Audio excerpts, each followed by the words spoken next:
In this video, we will be going over some of the navigation features and settings on your new Jaguar or Land Rover. On the home screen, within the navigation panel, we have three options. We have a quick home button, a search button, and also a destinations button.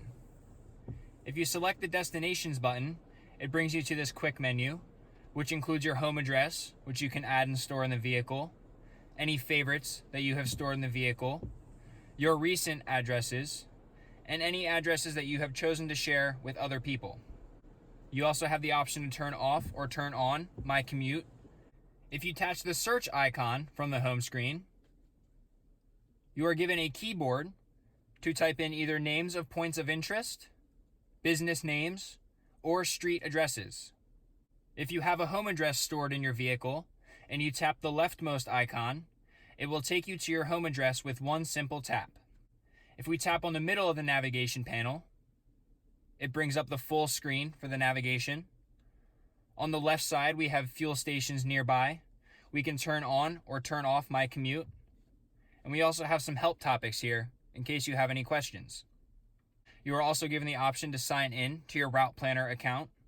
This will allow you to synchronize addresses from your phone or computer directly to the vehicle. If you tap on these 6 squares, it brings up the navigation menu, where you also have the option for search, places, which will list fuel stations, parking facilities, restaurants, or you can tap on your destinations, again where you have your home address, favorites, and recent. Tapping on this icon in the bottom right will bring up some more map options. You have the options of a 2-dimensional, 3-dimensional, or satellite view. You can also turn off or turn on traffic prompts.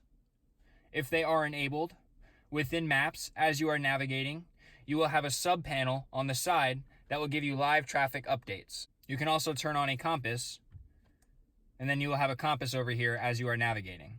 When you are on a full screen map, you do have the ability to pinch and zoom and drag around, much like a tablet. You also have the option to zoom on the left with the plus or minus, and you can also change again whether north is at the top of the screen or your direction of travel.